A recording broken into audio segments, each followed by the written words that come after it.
तो आज मैं आपको एक अनोखी रहस्यमय कहानी सुनाऊंगा। अगर आप चैनल पर नए हैं तो अभी सब्सक्राइब कर ले तथा कहानी पूरा देखें। अंत में एक अनोखा रहस्य छुपा है। धन्यवाद। तो सुनिए। बहुत समय पहले की बात है। एक ऊंचे पर्वत की चोटी पर मौन शिखर नाम का एक स्थान था। वहां बादलों के ऊपर एक छोटा सा गांव बसा था, जहां के लोग रेशम के धागों से अद्भुत वस्त्र बुनते थे। इसी गांव में आरव नाम का एक युवक रहता था, जो जन्म से ही देख नहीं सकता था। आरव की दुनिया केवल स्पर्श और ध्वनियों तक सीमित थी, लेकिन उसके मन में महादेव की एक ऐसी छवि बसी थी जिसे शब्दों में बयान करना कठिन था। जहां दूसरे लोग मंदिर जाकर शिवलिंग को देखते थे, आरव वहां जाकर केवल पत्थरों की शीतलता को महसूस करता और हवा की सरसराहट को सुनता। गांव के लोग अक्सर आरव पर तरस खाते थे। वे कहते, बेचारा आरव महादेव का दिव्य रूप कभी देख ही नहीं पाएगा।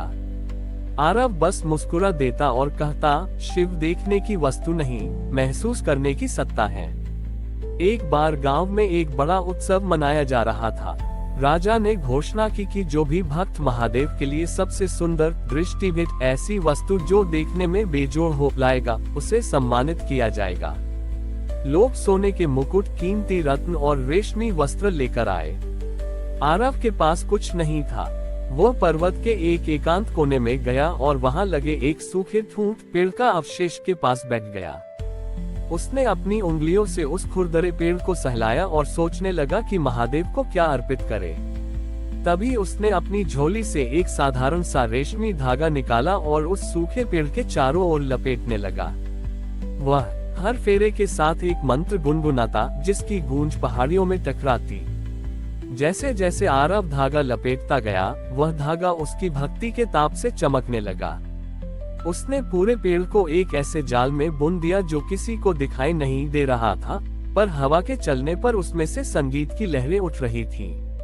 उत्सव के दिन जब राजा आरव के पास पहुंचे तो उन्होंने देखा कि वह एक सूखे पेड़ के सामने बैठा है। राजा हंसे और बोले, आरव, इसमें सुंदर क्या है? यहाँ तो केवल सूखा पत्थर और लकड़ी है। आरव ने धीरे से कहा, महाराज, अपनी आंखें बंद कीजिए और केवल स्पर्श कीजिए। जैसे ही राजा ने उस सूखे पेड़ को छुआ, उन्हें बिजली सा अनुभव हुआ। उन्हें बंद आंखों से भी वह प्रकाश दिखने लगा जो खुली आंखों से ओझल था। अचानक वह सूखा पेड़ हरे पत्तों और सुगंधित फूलों से भर गया। साक्षात अचक्षुएश्वर महादेव बिना आंखों के भी सबको देखने वाले प्रकट हुए। महादेव का रूप ऐसा था कि उन्हें आंखों से नहीं बल्कि आत्मा से देखा जा सकता था।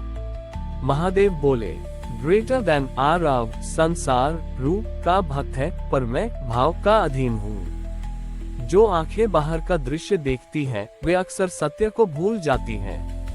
तुमने अपनी अंतर्दृष्टि से मुझे उस पत्थर और सूखी लकड़ी में भी ढूंढ लिया जहां दूसरों को कुछ नहीं दिखा। Greater than. महादेव ने आरव को वरदान दिया कि वह अब से संसार को अपनी आंखों से देख पाएगा, लेकिन आरव ने मना कर दिया। उसने कहा, प्रभु, यदि आंखें मिलने पर आपकी यह अंतर छवि ओझल हो जाए तो मुझे ऐसी दृष्टि नहीं चाहिए। मुझे बस आप में लीन रहने दें। महादेव आरव की भक्ति से इतने प्रसन्न हुए कि उन्होंने उस शिखर को अपना स्थायी निवास बना लिया। उस दिन के बाद उस गांव के रेशम के धागों में एक दिव्य चमक आ गई और वह स्थान दिव्य चक्षु तीर्थ के नाम से जाना जाने लगा।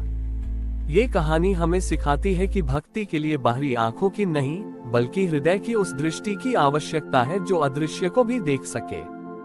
आरव की उस निस्वार्थ भक्ति ने पूरे मौन शिखर को एक आध्यात्मिक ऊर्जा से भर दिया था। लेकिन आरव की प्रसिद्धि सुनकर पड़ोसी राज्य का एक अहंकारी चित्रकार चित्रसेन वहां पहुंचा। चित्रसेन को अपनी कला पर इतना अभिमान था कि वह मानता था कि जो वह चित्रित कर दे वही अंतिम सत्य है। चित्रसेन ने जब सुना कि एक दृष्टिहीन युवक ने महादेव को महसूस किया है तो उसने आरव को चुनौती दी।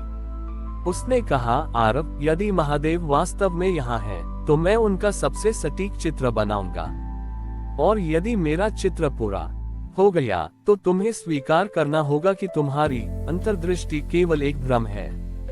राजा ने प्रतियोगिता का आयोजन किया। चित्रसेन ने दुनिया के सबसे दुर्लभ रंगों और सोने की स्याही का उपयोग किया। उसने महादेव का एक भव्य और तेजस्वी रूप कैनवास पर उतारा, हाथ में त्रिशूल, गले में सर्प और जटाओं में गंगा। पूरा नगर उस चित्र को देखकर दंग रह गया। लोग कहने लगे, निश्चित ही इससे सुंदर रूप महादेव का और कोई नहीं हो सकता। अंत में आरव की बारी आई। आरव के पास न रंग थे न ब्रश। उसने केवल अपनी उंगलियों से हवा में कुछ आकृतियां बनानी शुरू की। उसने मौन शिखर की मिट्टी ली और उसे एक साधारण दीवार पर लेपने लगा। वह मिट्टी को छूता और रो पड़ता। उसके आंसुओं से भीगी वह मिट्टी दीवार पर उबड़-खाबड़ तरीके से फैल गई। देखने में वह केवल कीचड़ और मिट्टी का ढेर था।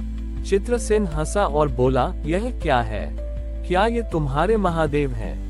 इसमें न तो कोई रूप है न ही कोई सुंदरता। आरव ने धीमे स्वर में कहा, आचार्य, आपने वह बनाया जो आप देखना चाहते थे। मैंने वह बनाया है जो मैं हूँ, अधूरा, मटमैला और सरल। शिव तो वही है जो हर रूपहीन वस्तु में समाये हैं। तभी सूर्य की पहली किरण उस मिट्टी की दीवार पर पड़ी।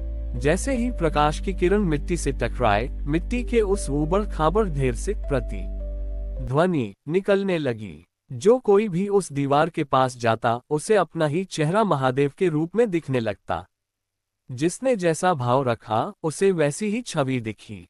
क्रोधी को रुद्र दिखे, प्रेमी को करुणा के सागर।